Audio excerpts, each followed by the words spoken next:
Assalamualaikum warahmatullahi wabarakatuh.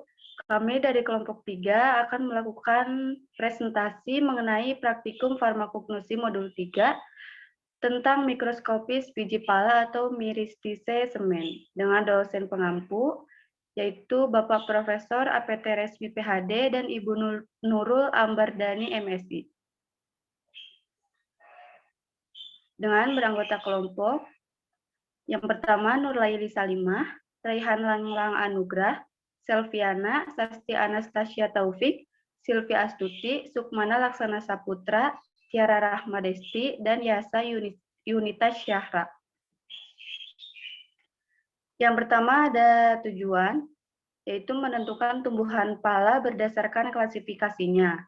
Yang kedua, mengamati biji pala secara mikroskopis. Kemudian latar belakang. Tanaman pala berasal dari Kepulauan Maluku. Sekarang tanaman ini telah tersebar ke seluruh daerah Khatulistiwa. Namun pusat pembudidayaan terletak hanya di 2 kawasan Indonesia dan Kepulauan Hindia Barat. Aroma pala Indonesia dianggap lebih sedap daripada aroma pala yang berasal dari Hindia Barat. Daerah penghasil pala di Indonesia adalah Aceh, Sumatera Utara, Sumatera Barat, Sulawesi Utara, dan Selatan. Rempah-rempah tidak hanya digunakan sebagai bumbu dalam makanan, namun digunakan juga dalam bidang kedokteran dan industri seperti pada industri parfum. Selain itu, rempah-rempah tidak hanya berfungsi sebagai pemberi aroma, tapi juga berguna dalam bidang obat-obatan, sebagai pengawet, dan dapat bertindak sebagai antioksidan. Zat pengawet dapat bersifat bakteriostatik atau membunuh bakteri atau menghambat pertumbuhan bakteri. Minyak yang berasal dari biji fuli dan daun banyak digunakan untuk industri obat-obatan, parfum, dan kosmetik menurut Rismunandar 1990. Untuk keperluan yang lebih spesifik, biji pala dapat dibuat sebagai zat antibakteri alami karena mengandung senyawa saponin yang berperan sebagai antibakteri menurut Sumaja 1984.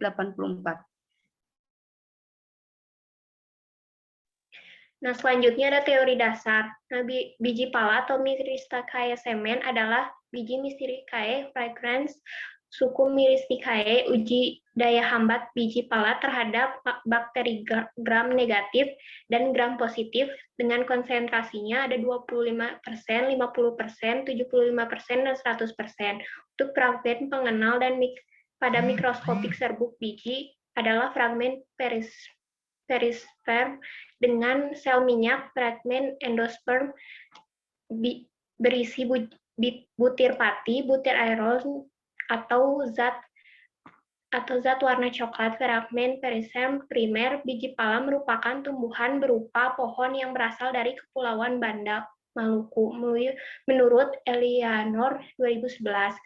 Lalu biji pala berguna sebagai obat pelepas kelebihan gas di usus dan sebagai obat perut. Yakni obat diare. Salah satu penyebab diare yaitu adanya bakteri patogen pada saluran cerna manusia. Jenis bakteri yang sering menyebabkan penyakit infeksi pada saluran cerna adalah bakteri-bakteri famili Enterobacteriaceae. Ini menurut Haryana 2011. Selanjutnya, klasifikasi. Klasifikasi tumbuhan pala menurut Cronquist tahun 1981.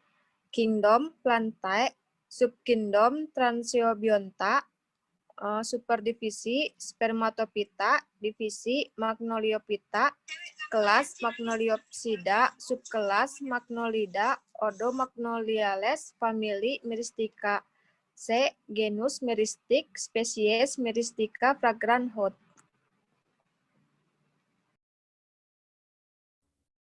Selanjutnya di sini metodologi kerjanya untuk alat dan bahan pada alat ada mikroskop, objek gelas, pipet tetes, dan spatula.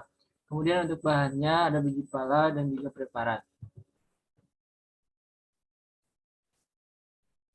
Untuk prosedur kerja, pertama-tama disiapkan terlebih dahulu serbuk simplia yang telah disediakan. Kemudian disisipkan sedikit serbuk biji pala tersebut menggunakan spatula di atas kaca preparat. Lalu diteteskan 1 tetes larutan kloralhidrat pada perangkat preparat berisi sampel yang telah dibuat. Selanjutnya diamati preparat di bawah mikroskop dan diperhatikan fragmen-fragmen khas pada biji palanya. Setelah itu didokumentasikan hasil dan lalu diamati.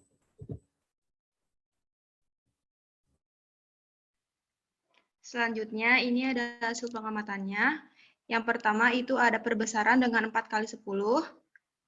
Didapat keterangan perbesaran 4x10 ini terdapat fragmen natrium oksalat dan minyak atsiri yang terlihat kurang jelas.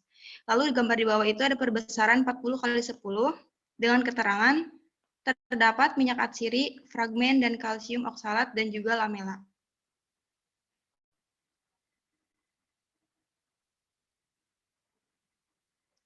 Lalu selanjutnya, itu di atas ada perbesaran 100x10, dengan hasil terdapat lamela, fragmen, dan juga minyak atsiri. Lalu di bawah itu ada terdapat perisperm dengan sel parenkim yang berdinding tipis.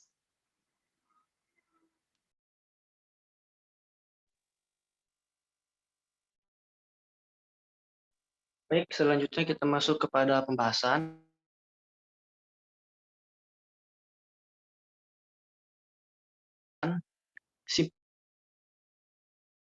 Simplicia merupakan bahan alami yang apapun ini bertujuan untuk menentukan tumbuhan pala berdasarkan klasifikasinya dan mengamati biji pala secara mikroskopis agar diketahui fragmen-fragmen khas yang terdapat pada biji pala. Untuk semen merupakan simplicia yang berasal dari biji. Dan sampel yang kita gunakan yaitu biji pala. Semen yang digunakan telah dalam bentuk simplicia yang berupa serbuk reagen yang digunakan untuk melihat fragmen di bawah mikroskop yaitu larutan klorahidrat. Perlakuan pertama yaitu menyiapkan serbuk biji pala lalu diambil dalam jumlah kecil menggunakan spatula dan diletakkan pada kaca preparat. Kemudian ditambahkan 1 tetes larutan klorahidrat. Bahan klorahidrat ini bertujuan untuk membuat simplicia melekat pada preparat dan menghilangkan kandungan sel seperti amilum dan protein, sehingga dapat terlihat dengan jelas fragmen-fragmen di bawah mikroskop.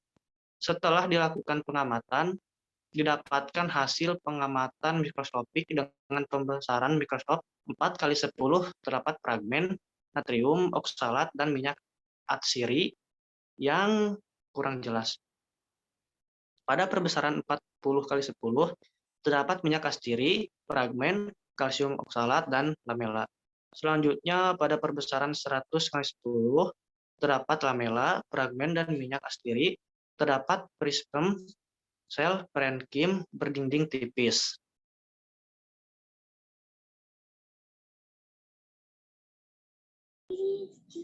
Selanjutnya, pada fragmen pengenal mikroskopik, biji pala yaitu fragmen perisperm dengan sel minyak, fragmen endosperm berisi butir pati, butir aleuron, atau zat warna coklat, fragmen perisperm primer, dan perisperm sekunder berupa pengenal dengan sel minyak, dan endosperm dengan butir pati dan aleuron. Fragmen spesifik.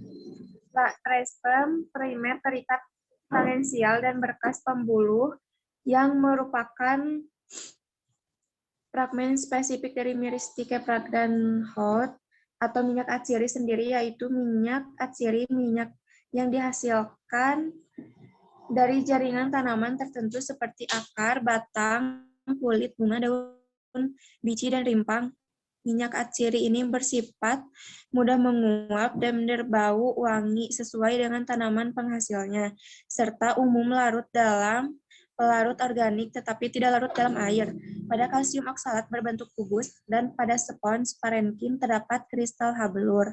Untuk lamela sendiri pada mikroskopik berupa lingkaran melingkar berlapis-lapis disertai titik ujung yang disebut hilus.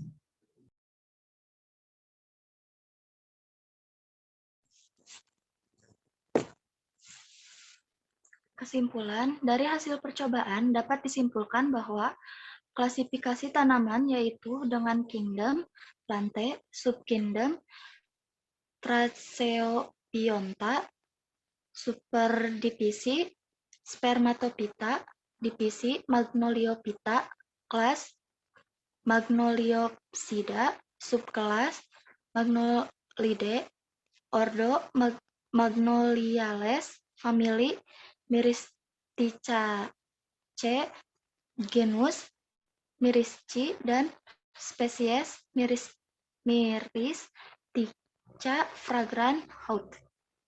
Penggunaan pembesaran mikroskop yang berbeda. Didapat hasil mikroskopis dari biji pala yang berbeda pula. Maka, pada pembesaran mikroskop 4x10 terdapat fragmen minyak oksalat dan minyak atsiri yang kurang jelas. Pada perbesaran 40x10 terdapat minyak atsiri, fragmen kalsium oksalat, dan lamela. Selanjutnya, pada pembesaran 100x10 terdapat lamela, fragmen, dan minyak atsiri. Terdapat perisperem, sel parenkim, berdinding tipis. Selanjutnya, ada daftar-daftar pustaka. Sekian dari kelompok kami. Terima kasih. Wassalamualaikum warahmatullahi wabarakatuh.